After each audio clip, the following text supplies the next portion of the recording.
Ini dikarenakan bahwa saat itu Anda dalam kondisi hakikat nafas. Jadi ya tiada nafas, tiada zikir. Yang ada hanya aku di situ saat itu. Yang ada hanya sang aku saat itu.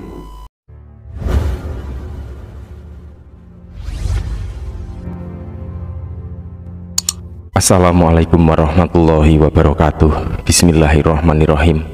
Alhamdulillah, bertemu lagi dengan Syekh Jati Channel. Pada kesempatan kali ini saya berusaha menjawab pertanyaan dari sahabat Syekh Jati atas nama akun Belarah69 Channel. Pertanyaan tersebut ditulis dalam kolom komentar video Syekh Jati yang berjudul Zikir Detak Jantung Hu Allah 1 jam full. Mari langsung saja kita bacakan pertanyaannya. Syekh, kenapa ya pas saya zikir Hu Allah badan semua berdenyut, jidat pun berdenyut, dan ada energi listrik kecil yang mengalir, dan aku temui sosok laki-laki yang tak berwujud. Dia melakukanku selayaknya orang yang lagi mati. Artinya gimana ya? Mohon dijelaskan. Alhamdulillah, menurut aku ini adalah pengalaman spiritual yang bagus. Jadi ketika seseorang itu sudah melakukan segenap daya dan upaya sebuah zikir dengan konsentrasi penuh hingga masuk pada tingkat fokus, maka saat itulah terjadi proses reaksi zikir, dan salah satu hal yang paling banyak terjadi adalah proses peralihan dari dimensi lahiriah ke dimensi batiniah, atau dari alam sadar ke alam bawah sadar. Selanjutnya tubuh Anda akan merasakan kepekaan batin yang bermacam-macam. Seperti contohnya, seperti merasakan kesetrum tadi. Jadi Anda bisa merasakan sesuatu yang mungkin belum pernah Anda rasakan sebelumnya, dan ini bersifat gaib. Kemudian mulailah getaran dalam tubuh seperti kesetrum pada saat bermeditasi atau menjelang tidur. Ini adalah saat-saat di mana terjadi peralihan dari rasa lahiriah ke dimensi batiniah. Anda merasakannya betul-betul di situ. Saran aku, nikmatilah ini dengan penuh rasa syukur terhadap Allah SWT adanya energi listrik di seluruh tubuh Anda. Jadi sebenarnya banyak sekali energi-energi di sekitar kita.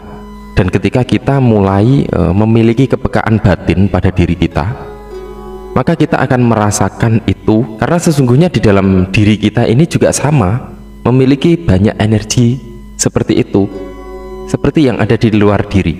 Kemudian juga di situ Anda merasakan jidat yang berdenyut, maka sebuah denyutan yang Anda rasakan di jidat tersebut bisa dikatakan ini adalah mulai ada reaksi ke mata ketiga Anda dari usaha zikir yang Anda lakukan. Ya, bisa dikatakan mata ketiga Anda mulai aktif, mulai ada aktivitas, mulai tersentuh. Dan ini harus dilatih terus karena masih panjang perjalanan untuk membuka mata batin. Kemudian dalam komen selanjutnya juga ditulis, Syekh Jati, tapi pas zikir lama-lama kok nafas ini kok semakin hilang ya Syekh? Apa memang begitu Syekh? Para sahabat semua, jadi perubahan ritme dalam pernafasan ini terpengaruh dari perubahan detak jantung yang berubah cepat ataupun sebaliknya. Oleh karena itu, perubahan tersebut akan menuju kepada pola pernafasan. Itulah mengapa terkadang terasa susah di dalam bernafas atau berat rasanya. Tetapi kasus ini sedikit beda. Dan menurut aku, Anda yang serasa tiada nafas, ini seperti kemampuan merasakan pembagian nafas sampai pada yang terdalam. Jadi lihat pada judul video berikut. Di situ pernah aku share tentang pembagian nafas. Jadi ada nafas, tanafas, anfas, dan nufus. Mungkin Anda pernah mendengar tentang pembagian nafas tersebut. Dan yang terdalam dari pembagian nafas itu adalah inti nafas yang terserap oleh tubuh, kemudian mengalir ke seluruh tubuh bersama dalam darah. Bahkan sebagian dari situlah tubuh mampu menghidupi sel-sel yang rusak, sehingga tubuh mampu untuk bertahan hidup atau nufus.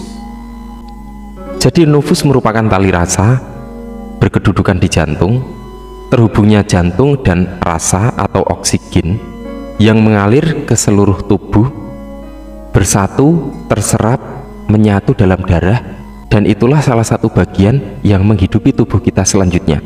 Jadi di dalam nafas, tanafas, anfas, dan nufus, maka nafas itu adalah rasa hidup, tanafas itu adalah pengendali atau daya hidup, anfas adalah dapat dirasa dan berdaya keluar, dan nufus itu adalah hakikat kembali. Oleh karena itu sudah wajar jika di kedalaman nafas itu ya memang tidak ada apa-apa, termasuk tiada rasa nafas itu sendiri.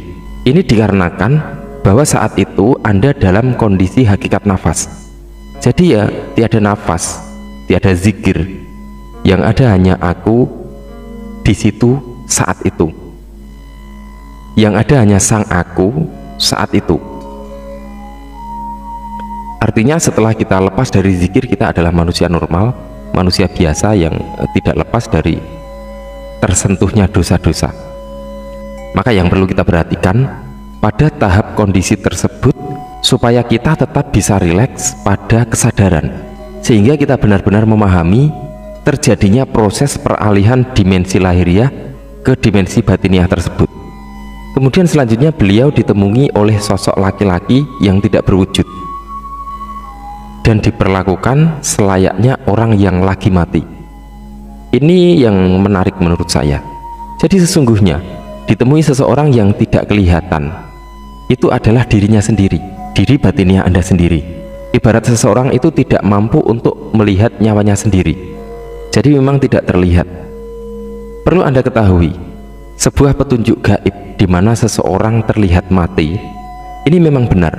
Tetapi kematian di sini adalah bukan dari keseluruhan diri Anda secara lahir dan batin. Buktinya Anda masih hidup sampai saat ini. Saat itu diri lahiriah Anda atau badan Anda, wujud Anda masih hidup. Maka yang mati tersebut adalah sisi batiniah Anda. Saat itu diri lahiriah Anda adalah badan Anda atau wujud Anda, itu masih hidup.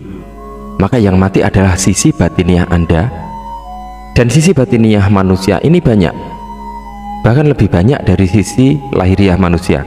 Ada pikiran, ada akal, ada budi, ada badan halus, ada nurani, ada nafsu, ada ilmu, ada rasa, ada diri sejati, ada sukma sejati, dan yang terdalam adalah ruh itu sendiri, dimana ruh ini adalah urusan Allah SWT. Dan dari kesemuanya itu adalah berupa badan halus yang memiliki rupa seperti diri Anda juga. Kemudian dari sisi batin manakah yang mati tersebut? Maka yang mati saat itu adalah sisi nafsu. Tetapi jika kita kaji ulang, sesungguhnya manusia itu tidak bisa mati nafsunya saja. Karena ketika nafsu manusia itu mati, maka mati pula lah manusia saat itu. Karena itu merupakan satu kesatuan yang menjadi tali hidup manusia. Maka penggambaran nafsu yang mati tersebut adalah hanya untuk sementara saja, atau lebih tepatnya nafsu Anda mampu dikendalikan dengan baik. Semoga bermanfaat. Wallahu a'lam bishawab. Wassalamualaikum warahmatullahi wabarakatuh.